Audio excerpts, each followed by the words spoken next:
Coming to you from the Yard Dawgs Podcast studio. A show for the fans, by the fans. Talking all things Cleveland Browns.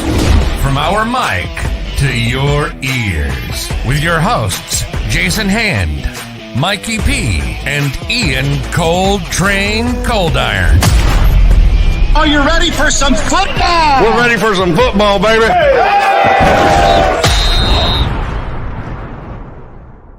It's a Tuesday, and you are now in the yard. Welcome to the Yard Dawgs Podcast, a show for the fans, by the fans. This is Season 4, Episode 135. I am your host, Mikey P. The Yard Dawgs Podcast is brought to you by Network 216. To check out our Ohio sports content, subscribe to our Network 216 YouTube channel. And then joining me tonight is my co-host, Ian Coltrane Coldiron. How we doing tonight, buddy? Good, man. I'm feeling good. Feeling refreshed, recharged. You know, different mood this week for sure. Different mood. Yeah. Like you feel better after a win, man. Like wins definitely feel better than losses. Most definitely, dude. Most definitely. And just to let everybody know out there, our viewers, watchers, Jason is still on temporary assignment. He may join us here tonight. We got him out actually scouting the Ravens right now. I got an icebreaker to get into, but I don't know if you saw this. Did you see the video of I say that we got Jason out in Baltimore looking at Ravens training camp video, trying to steal some training camp secrets or their practice game or whatever. Did you see where Keyshawn Johnson said that in that Colorado-Oregon game that the Oregon coaching staff was receiving tips from all the coaches that played against Dion? Yeah. I don't know. It's actually pretty normal. Yeah, I feel like they do that. I feel like they do that anyways, though, not even involving Colorado, though. You know what I mean? I feel like they do that, done that before. They've done it before. You know? Oh, they do that.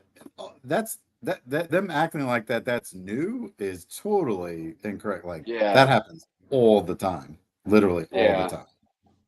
It's clickbait, dude. That's what I thought of that comment. To be honest with you, I was just like, I remember playing and knowing guys that I played with that transferred to other schools, and like we'd play somebody that they just played, and like,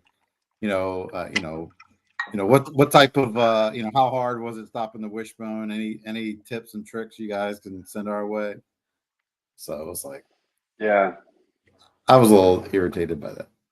But got an icebreaker question to kick off and start tonight. Looks like we got Drew and Brick City join us. Hello, boys. He says, "Hey, Drew, how's it going, man?" Hey, Drew, what's up, man? Good to see you, buddy. And then, so we'll post this for not just you, Coltrane, but others out there. We also got the Denny's guy or the Cheesecake Factory guy, whatever he's going by these days. We got Brian Music out there. What's up, dog? Cheesecake Factory. So far. Let's keep it rolling. Oh man. I don't know if we want to use Cheesecake Factory menu though, Brian, because there's some stuff from the Cheesecake Factory. So. That guy's something else, man. Good to see you, Brian. Hope you're doing well, man. So question not just for you, Coltrane, but I'm going to kick it off with you. And to the viewers out there, you guys can chime in and comment too.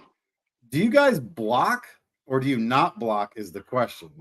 Recently, QB1 Watson has been on a blocking fest of, any negative fans, media, and just plain, I call them trolls on Twitter.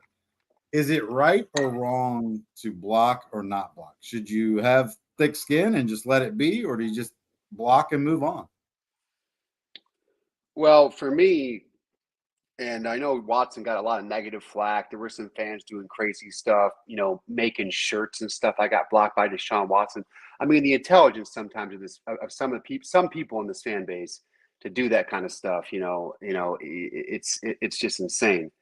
But for me, the fact that Watson takes the time to eliminate those people off of his phone or eliminate those people out of his life, I look at it as negative entities. Like, why would you want to troll or like some idiot dude. Like, why would you want that? Like, I'm sure he enjoys Twitter like we all do. Like, we all enjoy the app. So it's like, to me, it's always block, rather than not to block, because why would you want that kind of negativity around you? Like, obviously you're reading these messages like, okay, say he has a bad game. You got like, dudes from Pittsburgh to Steelers, Pickensburg, ratio, Sean sucks. Like, why would you want that, on your phone? Like, so in my opinion, I know people were like saying, or he was getting negativity for it and saying he's weak, stuff like that. I mean, our fan base is just, they come up with the craziest stuff. But for me, it's not a weak move to get those type of people out of your life. Like, they want nothing to do with you. They're negative people as is. And they're just going to try to like you just said, the word troll, they're going to troll them, again, to me, it's easy. You block them, they're out of your life. You don't have to deal with them. Like, I don't know how many conversations I've had, I've talked about on this show with, Pittsburgh fans, Bengals fans, and it's like talking to a brick wall. You keep going, and it's like, okay, this is going nowhere. So I just hit the block. So, for me, I have no issues with Watson doing that type of stuff, bro. That's your life, man. That's your phone, your app. If you don't want trolls and weirdos and idiots coming out of the woodwork, block them all. There's nothing wrong with that. So it's not their fault though, Coltrane. Those Pittsburghers that saw the inbreeding that they got going along down the line. Yeah. And, those Kentucky fans, so they got the same issue going on. So we got a special guest joining us tonight. I think from all the way from Milwaukee, or as what Alice Cooper once said in was it Wayne's World, Milwaukee. We got Chris joining us. Welcome to the show, Chris. How you doing, Mikey? I appreciate you guys for having me. It's an honor. Man, we're glad to have you on. That's for sure. You guys have been doing a great job with the podcast. I enjoy tuning in every week. I don't know if you guys have gotten into it yet, but I want to give Ian a congratulations on 3 years of marriage, successfully doing it better and better every day. I was honored to be the best man at the wedding. It's crazy how it all comes full circle. Thinking about it, seemed like just yesterday that we were standing on those steps. You were saying I do, and I was thinking for 20 minutes straight about if the keys are, the rings were going to stay in my pocket or not. Give me Yeah, best man here. Here. Oh, okay. So Chris was the best man. Okay. Yeah. Broke my finger after catching the wedding ball that I got right here. Man. Oh, you still got it? Okay. Yeah. Oh yeah. Can't get rid of that. Yeah, we threw a bouquet for we threw a bouquet for the girls, and obviously a football for the dudes. I told my wife, it's like, why can't the dudes ever get involved with something like this? Like, let's do something cool. We'll throw a football. Yeah, Jackie didn't have to throw a 60-mile-an-hour pass at you. Could have done without that. Yeah, I'll be honest. My one dude, my best friend in the Columbus area, I told him, I said, brother, when I gave him the ball, he was throwing the ball at Chris or whoever would catch it, as if he was down 6 points with 2 minutes left in the clock. Like, he had a little dude. I love my friend, but he kind of like, it's like he went into his zone, and he was just like, I'll fire it in there. So Chris, from your point of view, how hot was this ball coming in? How did the catch feel? Did you miss one beforehand? Like, how did that go for you? No, I caught pretty much everything right before that. It was just, I don't know. I think he channeled his inner Brett Favre. Must have assumed that he's trying to break digits, or Jordy Nelson or something, and just whipped it at me. And by the time I had a few teams in me, so my reflexes may have been a little bit slower than normal, but yeah. Well, we appreciate you, man. I'm glad it was you that caught the ball, though, man. Out of all the fireballs he threw, I think that was the third attempt. Chris finally caught it, because he was just throwing it at people's, darting it at people's legs and stuff. It was, in the face, though, Yeah, but he's my dude, man. And like I said, he means well. He just, like I said, I think because I play flag football with him, it's like I gave him the ball, and it's like he went somewhere, and he just, he was in the zone, baby. He was throwing dimes like Watson was throwing this week, man. Throwing dimes. Watson looked really good. And we Do we get the new Watson? Is this what we can expect every week, or was it just because Tennessee was absolutely terrible? I mean, that's got to be know. passing defense in the National Football League. Am I wrong? I mean, they're ranked. It's weird because when we were breaking down them last week, overall their defense is solid because what they do is they basically are determined that you're not going to run the ball on them. Like everyone they've played. And if you look at it through the first, 2 weeks, like they only gave up a few points. Like they gave up less than 20 to the Saints. I think the Chargers only put up 20 or 21 against them in that game. Even though Herbert threw for over 300 yards, like they really play they almost kind of play like a bend but don't break style. Like they know they're going to give up the yards through the air, but they're not going to give up the points. But yeah, we were able to convert. We put up 27. Probably should have had 34 if they didn't blow that call dead when it was on the sideline, which that's rough to watch. Yeah. Mari Cooper got to enjoy that. I'm just glad to see the offense finally getting a rhythm together. It was that second game was it was rough to watch. Rough to watch. I don't know if Pittsburgh's just that good defensively. Obviously, they're well coached with Tomlin. Vrabel's right in that same category in terms of coaching defenses, in my opinion. But the Steelers, they look tough. They look tough. I think that's a team, as much as I hate to say it, is going to be competing with us, the Ravens, and the Bengals in probably the best division in football. Yeah. Steelers got a good defense. They get after the quarterback. Their secondary is not elite. They have good safety play. Their corners aren't, don't have elite corners, but they're solid. I mean, a lot of people don't realize Amari Cooper is the number one leading receiver in the AFC right now. I love to hear that. So before we get into that, because we're going to get into that, but real quick, send a shout out once again to Coltrane and Sarah. Happy anniversary to you guys. 3 years today officially. And maybe some anniversary gifts are coming, Coltrane, from Homage as we get into Homage here. So just remember, maybe. The Yard Dawgs Podcast and Network 216 are proud partners with Homage, the apparel company. If you haven't tried Homage yet, you are missing out. Just remember, Homage is always coming out with on-point, cutting-edge sports apparel. Showing support for your team doesn't have to cost an arm and a leg. As a bonus, you will get special discounts using our link to shop at Homage. Support the show and do it in style by shopping all your favorite sports team gear at Homage. Find the link on our Twitter page at Yard Dawgs Pod and shop Homage today. So some news and notes we just talked about. You guys mentioned it. You tossed a bouquet and a football. Back to you, Chris, because you weren't here for the Coltrane was kind of talking about like on Twitter. Are you on Twitter, Chris? Yeah, a little bit.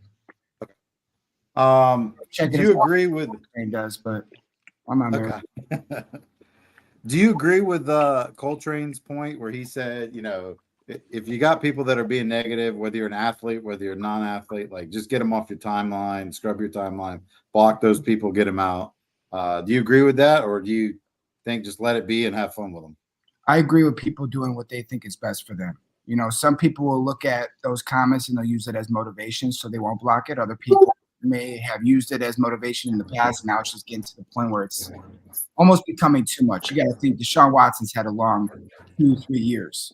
So these comments at this point in time, I'm sure he's just done with seeing them. I have no problem with that. I think he should block them out of his life and just focus on football and get back to the Deshaun Watson of old. And I think we got a little peek of that last week with him against Tennessee. I mean, he was elusive. He looked great. So if he's going to play like that for blocking people, block everybody on your timeline.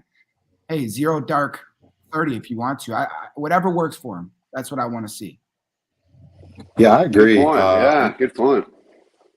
I agree. And I saw somebody brought this up that they think that what was causing a lot of Watson's struggles was he was almost having an identity crisis where, he was, before all of these incidents and all this stuff came out, he was well loved in like the Clemson circles. Mm-hmm. He was well loved in Houston. I mean, even the people in Atlanta loved him because, he used to be a ball boy there for the Falcons. So it was really the first time in his career where he's received like vitriol or almost like being made out to be the villain. And sometimes that switch in how you're viewed in life and how people treat you. Like, you were constantly given like kind of like even Alabama fans back when he was beating them in national championship, they respected him. And maybe he was battling a little bit of identity crisis. Like, man, I went from being loved and now I'm kind of almost universally hated. And he's going to battle that uphill battle for the rest of his career because the court of public opinion already has made up their mind whether the real courts decided the other way. So that's something to think about. But I think he's good for blocking, getting those people out your life. If I was him personally, I'd just get off social media altogether. Yeah, me too. Sometimes it can be a toxic cesspool. I can attest to that for sure. Yeah, I would agree with that. I just think it's all perspective. If he can control that and that's what he needs to do to control it, like I said, I'm all for him blocking whoever he needs to block. I'm sure he's done it in the past and people just may not have noticed as much, Okay. Everybody does it, man. That's the thing, Yeah. They all do it. In fact, I think, what was it? At one point, Elon Musk, even after he changed it to X, was talking about there was going to be no more block button. They were basically going to take away the block button or take away the mute button. Maybe it was one of those two buttons they were going to take away, so you couldn't actually remove those people. Well, I think you got to get rid of the bots first. People that can sit behind a no profile picture and stuff like that. Oh yeah, the eggs. As I used to call them. That's the biggest problem with Twitter, and it always will be, is the people that just get a kick out of just confrontation or just type of drama involve them. And literally, man, it is what it is. That's just the world that we live in now, especially with social media. It's not going to get any better. It's only going to get worse. So I think I'm a big fan of, and I have heard that Deshaun's been working with a mental coach. I think maybe that's something that he's gotten advice on from the mental coach is if you see something that starts to bother you, get rid of it. Take it out. Yeah. Move it from the equation. I know he's got a negativity or a fiance. I'm not exactly sure, but she's beautiful. It's kind of hard to be mad when you're making millions of dollars and you got a beautiful life. What does Joe Schmo on the internet got to say? That's really right. You just block him. Who cares if Pickensburg says mid or poverty franchise or whatever that guy says? Yeah. Like that. Well, we're going to get into the Titans game recap here real quick. I'm going to go first question. Since Chris is our guest tonight, we'll kick it off with Chris. Is the Browns defense really this good? I was thinking about this because I thought it would get brought up today. And if you guys didn't bring it up, I was going to bring it up. It's really hard for me as a Browns fan, being a Browns fan, as long as I have seen the defenses and seen some of the things that I've seen throughout the years, to get behind it. But I am certain that this Browns defense is for real. Our secondary could be top 10 in the league, maybe top 5 even. Our front line, probably top 5 in the league. Linebackers are playing exceptionally well. As long as everybody can stay healthy, I think that this could be a top 5 defense in the National Football League. When I was looking at it earlier, I believe we were ranked 2nd, right behind San Francisco. You got to think we've only allowed 6 points in the first week and in the third week. And then what did we give up to Pittsburgh? Was it? But they scored 20. They scored what, 26, 24, 27? We were 22. I thought it was 22, 26. Yeah, 26. They gave up 26, and what?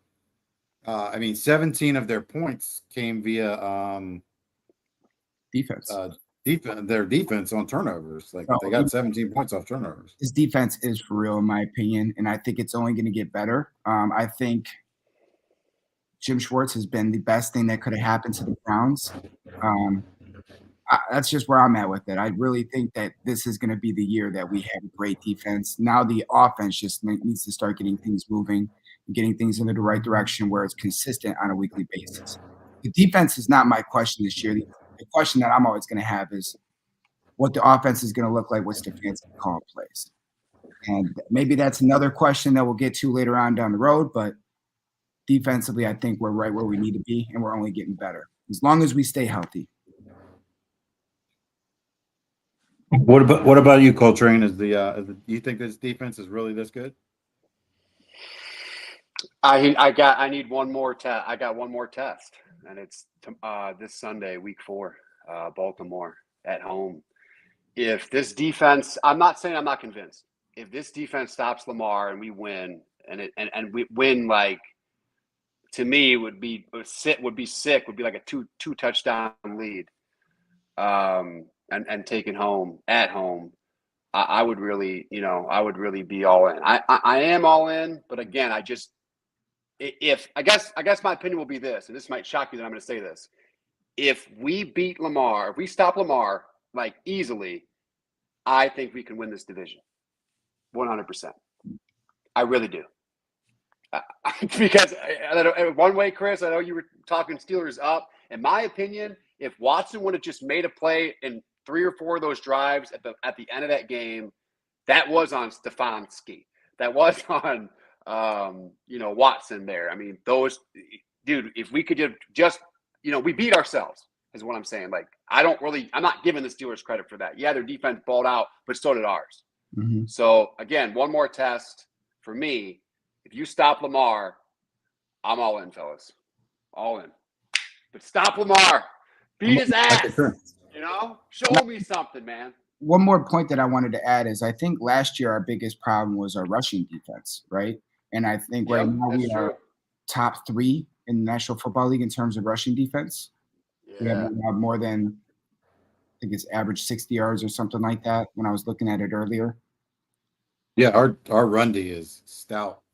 Literally, dude. That was our biggest problem. People were able to run right through us like a hot knife through butter. Now we're actually able to really show themselves. Our safeties are playing well. I mean, Delpit's playing phenomenal. Dude, JOK, a couple of those plays too. Now you see me, now you don't. I mean, dude, Schwartz got them dudes flying all around, man. Yeah. I'm not saying we're always right as fans when we say stuff. Like, sometimes we're talking out of our butts too. Mm-hmm. But last year we were like, we need to see Miles moved around. JOK is being left, if you're going to go with fast sideline to sideline linebackers, you got to have big guys in the middle clogging the front. We said that countless times last year. What happened? They went out in the offseason. They brought in Hurst. They brought in Tomlinson. Elliott's even playing a little better this year. They brought in the Shelby Harris from Seattle, another big guy. They drafted the guy out of Baylor that was dressed for the first time last week. The biggest thing that's a difference maker this year so far is Jim Schwartz uses his guys where they are more comfortable. They're playing more man, letting the corners feast and have fun playing man, because he knows his front's going to get after the quarterback. He's got Miles moving all around. Like, you guys saw the play where Miles is going back and forth, and they got 2 guys literally shadowing him. It's like a basketball play. Like, you kind of see that in basketball. They did it so much that they could ever get set, and they got a delay of game doing it. So, but Zadarius Smith for me is like been the biggest difference maker, because now Miles has a guy on the other side that's about the team. Mm-hmm. He's not about himself. There's no Jadeveon Clowney who was like, I want to be the number 1 guy. I'm no Robin. I want to be the Batman. So Darius Smith just wants to win football games and make plays. And I'm excited to see this defense this weekend. And I think Baltimore is probably not, if I had to guess. But Lamar is always tough, man. Like, he always plays has a us good game again. Yeah. So, as well. But we will definitely see. Zadarius looks great, and I've been watching Zadarius ever since I moved out here. I was not like really a Packers fan before I moved out here 4 years ago. I'm always going to be a Browns fan. But being out here, you get to see a little bit of game day, and it's fun and all that. But Zadarius Smith was, the anchor for that Packers defense. That was a top 10 unit, and he's bringing that same energy. And people forget he's not exactly the youngest guy, but he's still playing with a chip on his shoulder. I think a lot of people were writing him off a little bit more last year because he didn't have as productive of a year as he had in years past. So I think he's out there to show he's got something to prove. Sax Tomlinson, got to love that guy. Like you said, Shelby Harris, that was a great big body to add. I love it. Couldn't be happier with how our front line and everything's coming together defensively. I just hope that we finally beat Baltimore. I'm getting sick of it. Yep, I agree. I'm going to start with you, Coltrane, on this one. Watson's performance. What did you think of his performance Sunday? I mean, I honestly, the first thing I'm going to say is he should have had 3 TDs. That one out of bounds play still kills him, man. Cooper should have had 2 TDs, and he should have had 3. So that good game was actually an even better game than what he really got credit for in the stat sheet. But, what I saw is something I've been waiting for since he's, been on this team, man. I think what everybody's been waiting for. He was making throws. He was throwing darts. He was throwing lasers to the sideline. That one throw he made to Peoples-Jones on the sideline, God, man, that play is beautiful. Just puts it in the right spot, the right time, right movement. Oh, man, it's right in his hands. It's just plays like that. Seeing him run a little bit. God, I love watching him run, man. A little bit of everything. Chris just said it too. I think the game started off. He got out of 3 defenders, rolled out of there. It was like, I even told my wife when he did it, I said, who's doing that in the league? Who's doing that? You know what I mean? Like, all the Baker Bros, whatever, like, he wasn't doing that. So, all I'm saying is this game for me, it was his breakout party. Now, obviously, the question is, can he be consistent with that? Because I will say this, I'm probably going to shock you guys again. If he can be consistent and do the things that he did in that last game to better defenses, though, like a San Fran or a team like that, if he can do that kind of stuff, I'll be all in for like a nice playoff run here if he's playing like that, because he balled out this week. Let's be real. I know their corners are shit. I get all that. But he should have had a 3 TD game. His rating was off the charts. I'm not saying, Stella got her groove back, but man, even if you got a little bit of that groove, I'll take it, going into, because I think our defense is going to keep us in a lot of freaking games. And I'll say this, I'll end with this. When's the last time you guys watched a Browns game where you sat on your couch when they had 3 points pretty much the whole game and you were just like, oh, like, we're cool. Like, you felt calm. You were collected. I mean, think about it. Think about this, guys. I was thinking about this earlier before the show. How many Browns games have we watched where literally, even if you had a 21-point lead, you didn't feel comfortable? I'm enjoying this season so far, guys. Like, I don't know about you guys. Pretty much all the time, right? Yeah. But I'm enjoying this season, fellas. And like I said, if Watson can play like that, I'm going to enjoy this season a hell of a lot more, dude, because that's all we really need right now is just a little bit of offense, but some good offense to go with that great defense. Things are getting real spicy in Cleveland, guys. That's all I'll say. Okay. Was it just me? Like, I know he kind of started the game out a little better than he normally does. I felt like after he threw that backwards ball, like something clicked and he was like, dumbass, what are you doing? Like, and because after that, he was like even better than he was before. It was almost like he just had to get that. It was like, I don't know if somebody went up to him, just smacked him and said, hey, what are you doing? But after that, he was spot on. Like, he rarely missed. Yeah, like, literally. It was crazy. We complete 80% completion or 80% completion. Yeah, I mean, you can't ask for that. You can take ask much for that. One question I like 80% is an insane amount of completion percentage. Like that's an anomaly. Like you're just asking for 60, really 65% or higher is considered above average. So, yeah. What do you think, Chris? I'm gonna go to you on this next one here. Do you think the Browns are for real 3 games into this, or did we get lucky and we played a Bengals team that doesn't seem to be able to find their footing, and then the Titans, maybe they're just not a good team, and maybe Pittsburgh's not good? I think it's a little bit of everything. To be honest, I can't dispute what you just said. I don't think that Bengals team was 100%. I still don't think they're 100% even after that game last night wasn't the most entertaining game in my opinion either. No. It's the Bengals. A lot of kinks that they have to work out. Burrow's not 100%, but it's kind of hard to not be optimistic and happy. We always get this false sense of hope before the season. Why can't we have it during the season? And that's where I'm at with it right now. I hope it's going to maintain and everything's going to be bright skies and rainbows. But the reality is you brought up a valid point. We didn't look good against Pittsburgh. Tennessee's defense is terrible, and Cincinnati wasn't 100%. I just think it's going to be a week-to-week thing. Probably won't know till halfway through the year where we're really at. If we're sitting above 500 halfway through the year, I think we're in pretty good shape. And I agree with that. And I think in this league, if you beat the teams you're supposed to beat, and then you go 50-50 on the teams that you're head-to-head even with, like those are playoff teams. All you're trying to do is make it to that tournament and then try to get hot. So Bingo. I'm going to enjoy the 2-1 now. You have a big game this week. You win. You have sole possession of first place at 3-1, potentially. If Pittsburgh were to lose. My apologies. So.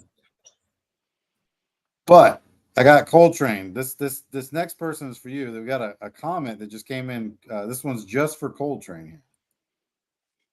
No, here we go. Come on, man. I'm a cold iron. She's swelled with pride to see her son and favorite nephew in the yard today. Oh, man. Hey, and she threw me some love, too. I know Mama Cold Iron loves us all here at the Yard Dawgs Podcast. Yeah, so. yeah. Chris, look at that photo. Look at that photo, Chris. I mean, 1986. Where is that from, dude? It reminds me of my dad's high school photo that he showed me. That's what I'm saying. Like, I love you, Mom, but you got to update that photo. That's not you anymore, Yeah, we got to get her some We got to get her some Browns homage gear or something. At least, I'm gonna have to get her a Browns homage shirt for Christmas. Merry Christmas, Ma. I'm gonna get you an homage shirt. I got a text from Bronco as well, so I think he's tuning in right now too. All righty, Bronco in the house as well. Wow, we got celebs up in here, so Cleveland celebrities. Well, he just tuned in. Got to have a double chin on camera, and that was it. Yeah. And speaking of your, I don't know if it's your friend or family member, Bronco, it's a nice segue into our next topic. Oh, no. The Broncos, how bad is it for the Broncos right now? Like, who saw that score and was like, is that real? Man, I did. I remember I was working at the time, and I was like, they said they scored 70 points, and I was like, wait, what? You would think you were playing Madden out there.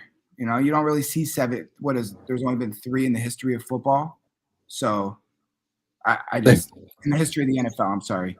But that Broncos team is a disaster. And it's only going to get worse because you think of what they gave up to get Russ. And now you think of what they gave up to get Sean Payton, who, let's face it, Sean Payton is not that guy. I mean, give up a first-round pick for a coach who just got blown out 70-20. That defense is not that bad. Like, let's be real. They have some players on that defense that have all-pro caliber potential. You look at Patrick Surtain, you look at Justin Simmons, Baron Browning, he's still there as well, correct? Yeah. Gregory, it's not like that defense should be that bad. So there's a lot of things that are going wrong, and it's only going to get worse because now they really have no way of getting out from underneath it. You're not going to get what you gave up for Russ. And, I mean, Russ, it's not really his fault either. It's not like he played a terrible game when they lost 70-20. They can't stop anything. I don't know. It's kind of ironic because, Sean Payton took all those shots at Nathaniel Hackett, and he's 0-3, and oh my, they've looked bad all 3 weeks. I mean, Miami had to take a knee in order because they were in field goal range. They technically could have kicked a field goal and broke the record, but they didn't. I'm surprised they didn't. I was like, but I can see why they didn't. It's the classy thing to do, and I think we need to start giving Miami the credit that they deserve because that is one dangerous team that we're gonna have to deal with in the AFC now. Tua's playing MVP caliber. I mean, I don't know if their dual running back combination is going to stay healthy or is going to be as productive as they were, obviously, against the Broncos, but they look great too. And then you ultimately have the best receiver in football, in my opinion, in Tyreek Hill. And Jalen Waddle is probably still a top 10 receiver. He didn't even play last week. That's the crazy part. Yeah. Barrios is having a good year now too. I think he looks good. I mean, that team is legitimate. And defensively, they're right there too. Imagine if they had Jalen Ramsey on defense. That secondary's playing well. Shout out my boy Jerome Baker, Cleveland's very own. He's playing well. I mean, former Buckeye, yep. Yeah, that team is legit. I think that they're going to be one of the biggest threats in the AFC this year. I agree. Coltrane, I'm going to start with you on this. I'm going to ask each one of you guys, and I'll give mine too. And I agree with you. Josh McDaniels had that defense. I call it in hell, like the whole game. Like he was doing all this misdirection. They had that funky shovel pass where, like, Tua, I think, threw it behind his back to the guy, to the fullback, and scored. And we've just talked about how good we think Miami is. What do you think your top 4 teams in each conference are right now, Coltrane? Give me your top 4 in the AFC and your top 4 in the NFC right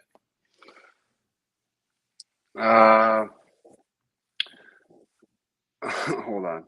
It's a tough question. Yeah, it's a tough question, dude. That's and I didn't do my homework. I'm thinking, well, that's why I shoot first. I'm thinking. Yeah, I mean, honestly, I'll say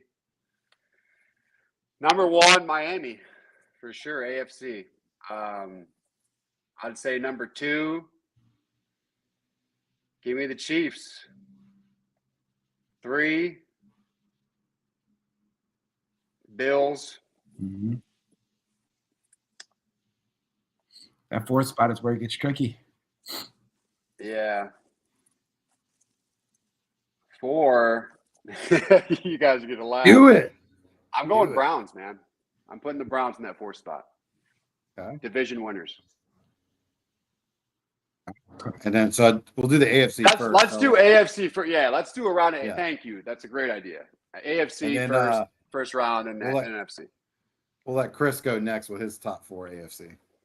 So if I had to put my top 4 in the AFC, I would put the Chiefs number 1. I just think that that's a team that always figures it out defensively. They're playing very, very well. Second team, I would put the Dolphins. Third would be Buffalo.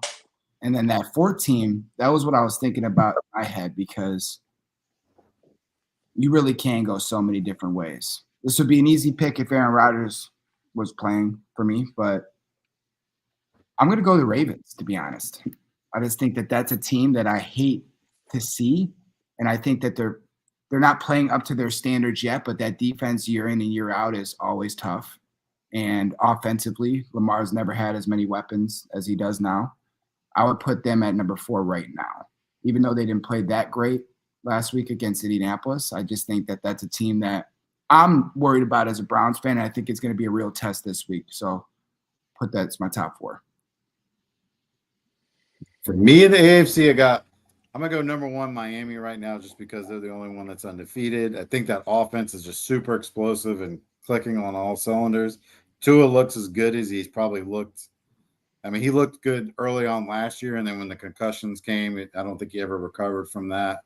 I got Miami number 1. I got Kansas City number 2, but it's almost like 1A and 1B, because as long as Patrick Mahomes is there and they got Chris Jones on defense, and they have Travis Kelce, like, they're always going to be a tough out. Like, it's so hard to pick against those guys because they've been there before. They know how to win. They can go on the road. They've done it all. Then I got Buffalo. As long as Josh Allen's not turning the ball over, he can go anywhere and beat anybody too. But he's just got to play, can't play careless with the football. I got them number 3, and then number 4 was kind of hard for me. I as much as I want to put the Browns there right now, I can't do it yet. I also have Baltimore number 4 right now, just because they just have so many guys that they just know how to win. And like, even when they lost the game to Indy, like when Justin Tucker got that chance to kick that, what was it, 58-yarder at the end there, I was like, oh, this is good and it's over. Like, and to see that it actually landed short, like, shocked the hell out of me. I was like, this guy never misses. And like, he drilled it right down the middle. Like, it just was short. He just didn't get enough leg into it. But I think if they get healthy, and that's been their knock for the last couple of years, like they can't stay healthy at running back, can't stay healthy at receiver. Lamar's going to battle injuries. I think when they're healthy, they're probably number 4. But I think we're right there with them. Like, I think it's 4A and 4B right now. And if Watson can keep playing the way, if he can play like he played last week, each week, I mean, we can be a top 3 team in the end. All right, so moving on to the NFC, I'll kick it off with the NFC first. NFC is actually easier for me than the AFC. Right now I have San Francisco number 1. I think with Brock, as long as Brock Purdy's healthy and that defense, they're pretty damn good. They can run the ball. They get after the quarterback. Philly for me is number 2. The only thing that worries about me, Philly, is they seem to like get a lead and then they kind of relax and they've let teams get back in the games, or they just don't put the gas pedal down and finish teams off.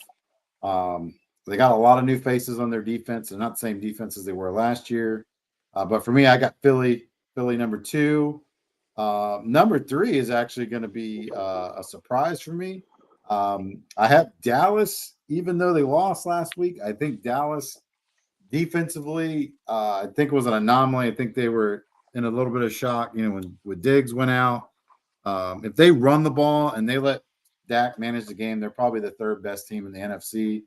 And then number 4, I think Seattle is the number 4 team for me in the West. Like, I don't see any teams in the North and any teams in the South that scare me at all. I know Green Bay won last week, but Seattle's probably the number 4 team out there, just because, I mean, with that receiving core, and if Geno Smith plays like he played last year with DK Metcalf and Jigba and Lockett, and they run the ball, like they got some horses that run the ball with Walker and that Charbonnet. I think right now Seattle's probably number 4 for me. What about you, Coltrane? Yeah, my 3 were very similar. I think we're all on the same page, at least just a spot or 2 over. Niners first. Eagles first, then Niners, then Cowboys. My 3rd team, believe it or not, was the Packers, man.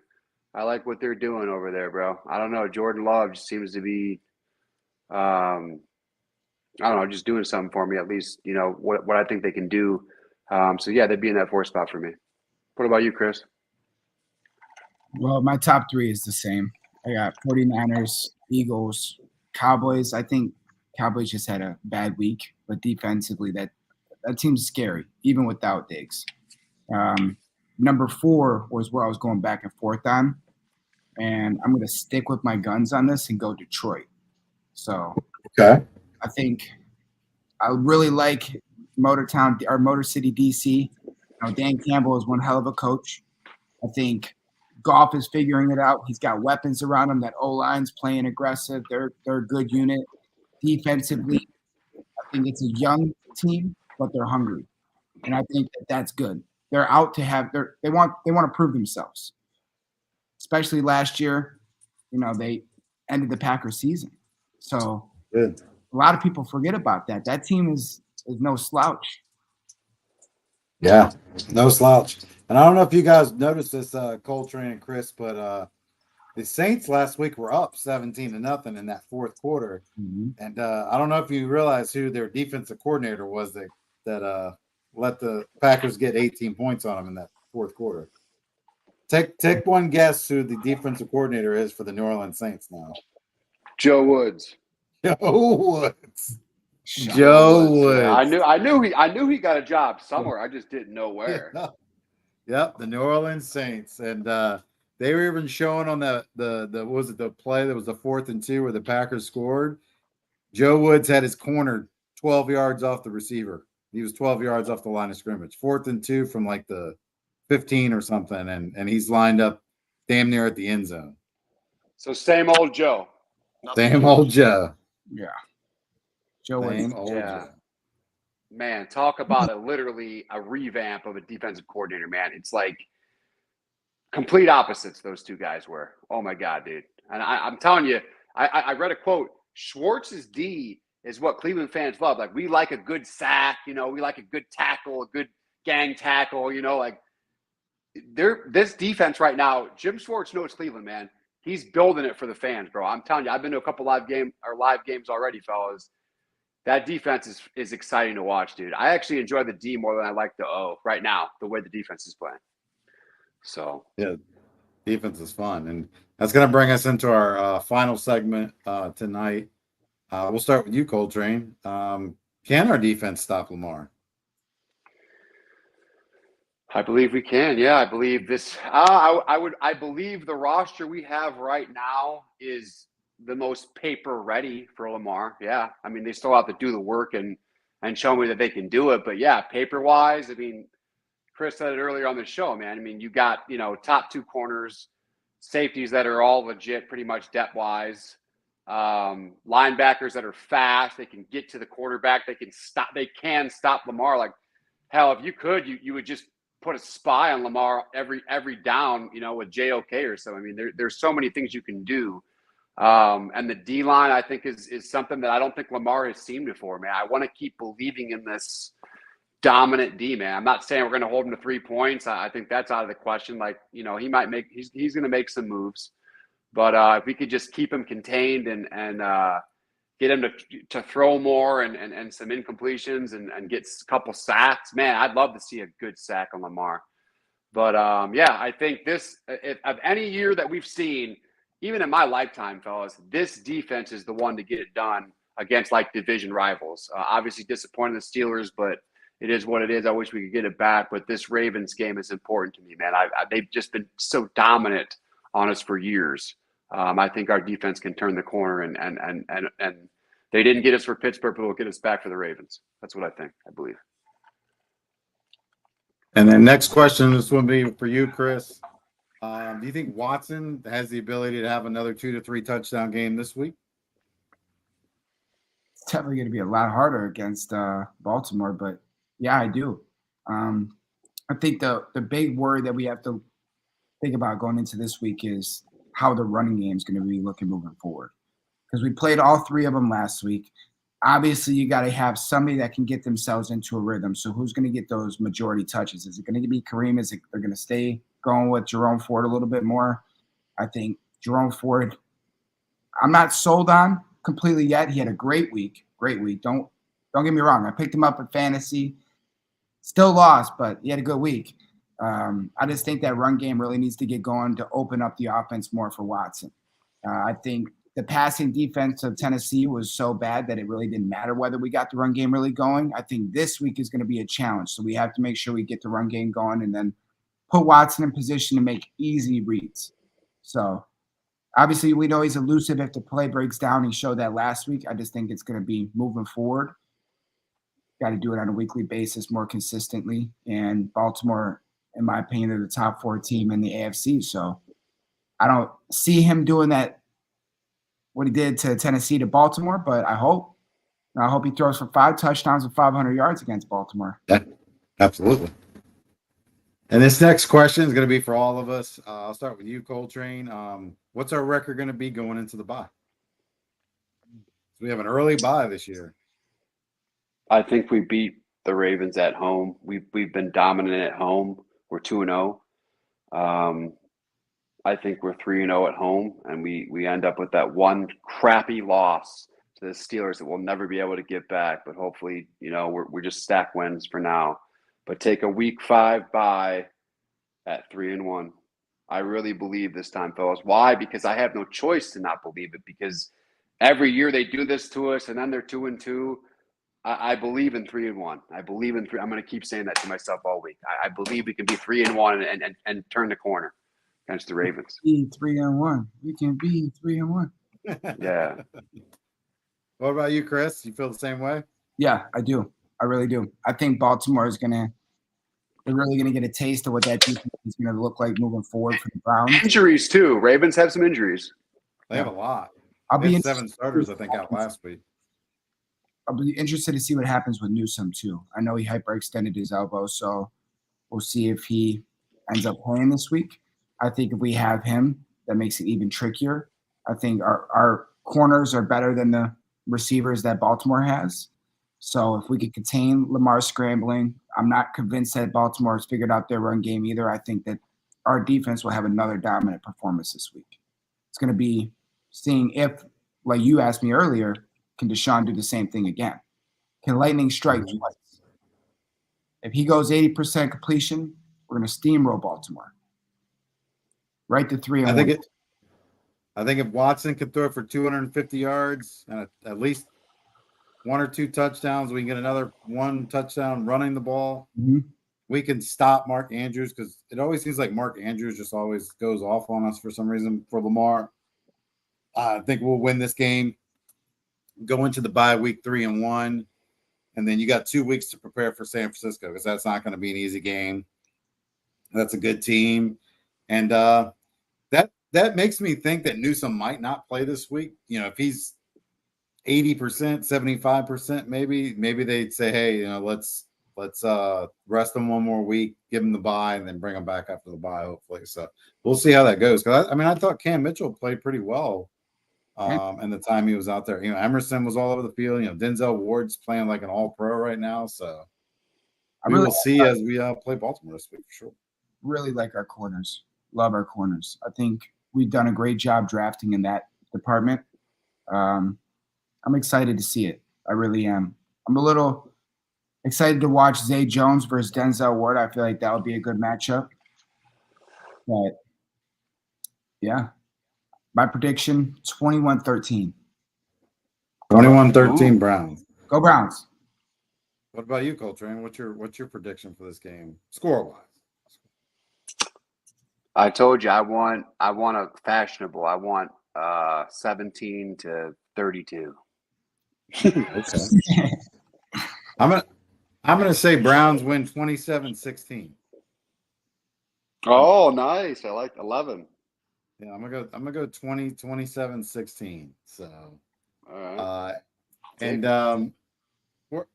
We're gonna have to catch up the standings because I have the show. I'm gonna have to rewatch the show last week so I can make sure I get all the updated standings. I didn't record everybody's picks, so I'll record everybody's picks this week. We do a year-long bet, Chris. I don't know if you saw it last year when Coltrane had to eat the one chip challenge.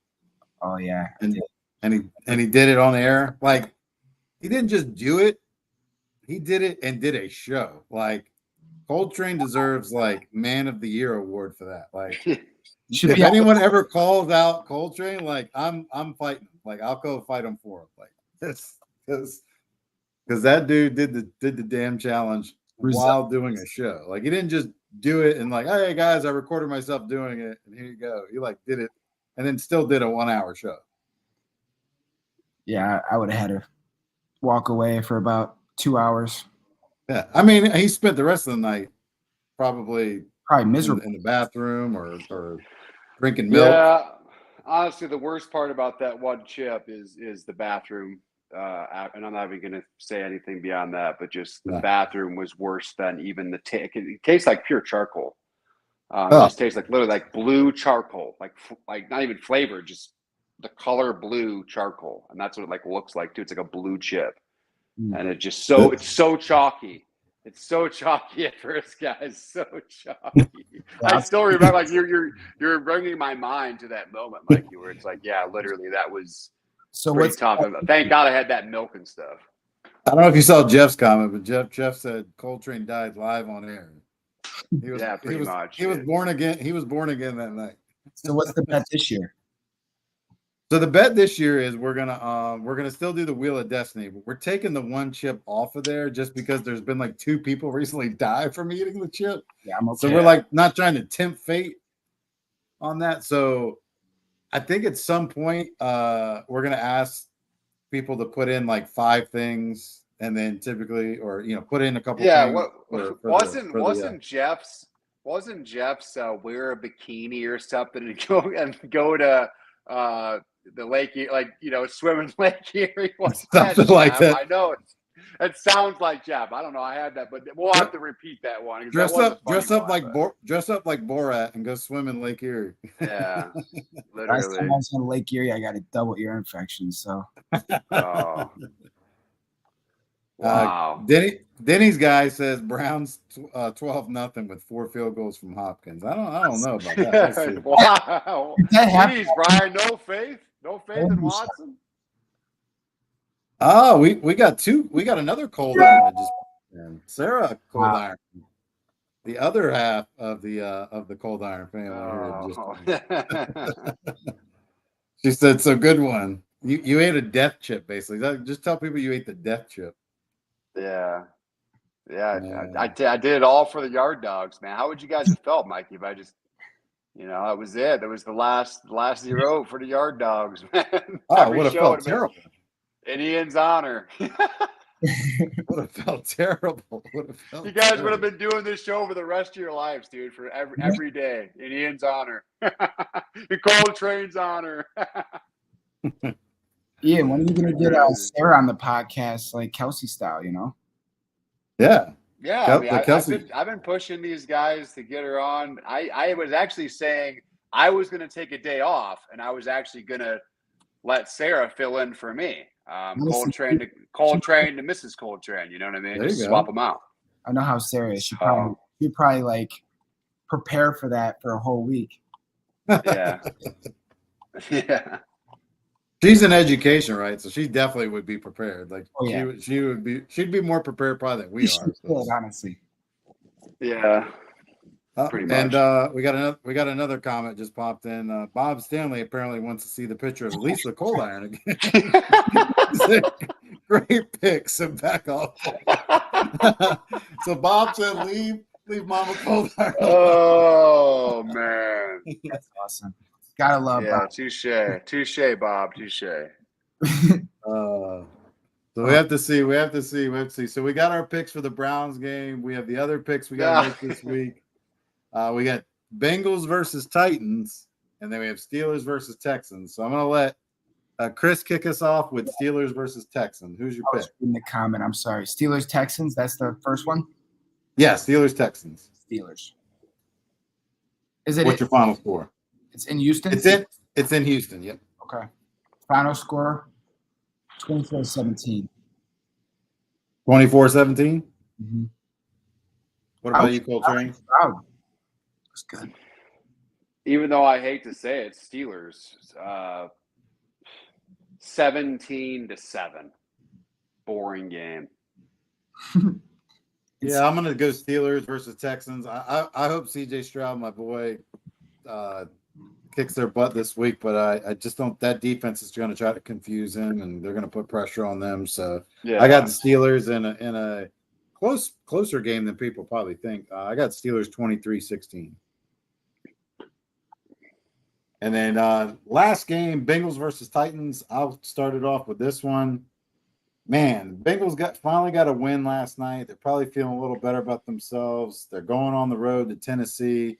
These are two teams that really need a win. Like Tennessee wants to try to get to 2-2. Bengals are trying to get to 2-2. I'm gonna go Bengals on the road here. I just think that they get a little bit better in the pass game against that secondary of Tennessee's, and I think it's closer than people think. And I'm gonna go Bengals 23, Titans 20. What about you, Chris? I think it's gonna be a blowout. To be honest, 38-7 Bengals. I'm not convinced Tannehill he's over the hill at this point. And you just watching him, he looks scared, timid. Burrow, yeah, Myles Garrett breathing down his. Yeah, I mean, he was scared last week. He was seeing ghosts. He's looked rough the last few weeks though too. So it wasn't just Myles Garrett that's got him looking like that. I'm not convinced that Tennessee is going to be a real contender in the AFC this year. So I think that win was the momentum that they needed to avoid going to 0-3. I think they bounced back. I mean, I hate to root for the Bengals, but I love Joe Burrow. And I just think he's that guy. He's going to show out, especially against Tennessee's secondary, 38-7. Okay. Coltrane, who's a good Cleveland dude. I don't know if you've seen Brian's comment in here. Said Sarah picked a good Cleveland dude like Taylor Swift and Kelsey. Well, the comments are rolling in tonight, fellas. They're rolling in tonight. Comment night of a century, Mikey. Well, we'll end on Coltrane's pick. Cincinnati and Tennessee. Who you got? Man, I want to pick the. See, this is why I end up eating the one chip challenge for my takes on this show, because I just want to do something different than Mikey. I like to be the opposite. But I'll be honest with you. No, I got to pick Bengals 24-14. sport game. I can't see it. I can't see it. So I stayed home. I stayed home, fellas. I stayed home. All three of us had the same pick, so we all have the same opponent. So it's going to come down to see if any of us get the right score. Jason's picks, well, though, he went different on us. He, of course, picked the Browns 24-23. Okay. He picked the Titans 27-24, and then the Texans 24-17. Browns fan bias, Jason. Yeah. Jason's drinking the Homer Kool-Aid this week. No respect for the other foes in our division. F them, right, Jace? I got you, bro. Jason won the title last year. I don't know if he's going to win it this year with those picks. So we'll see. Yeah, he's either going to get a big lead on us or we're going to have a decent lead on him after this. Yeah, one or the other. Shall see. Well, I want to thank Chris for joining us all the way from Milwaukee tonight. Thanks for coming on in honor of Coltrane's 3rd wedding anniversary. Happy anniversary to the Cold Irons again. First wedding, 3rd year, Mikey. First wedding, 3rd year. First one. Yeah. What you have to do is like when you get married now you have to pass on the ball. You have to pass on the ball. Yeah, then you would just put then you would just put like sign it. Yeah, you would sign it. Yeah, that's a good idea. There you go. Yeah, you've known me for a long time, brother.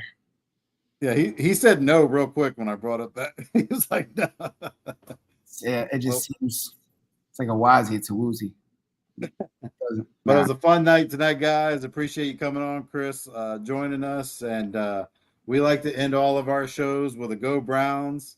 So on the count of 3, let's get a Go Browns. 1, 2, 3. Go Browns. Go Browns. Go Browns.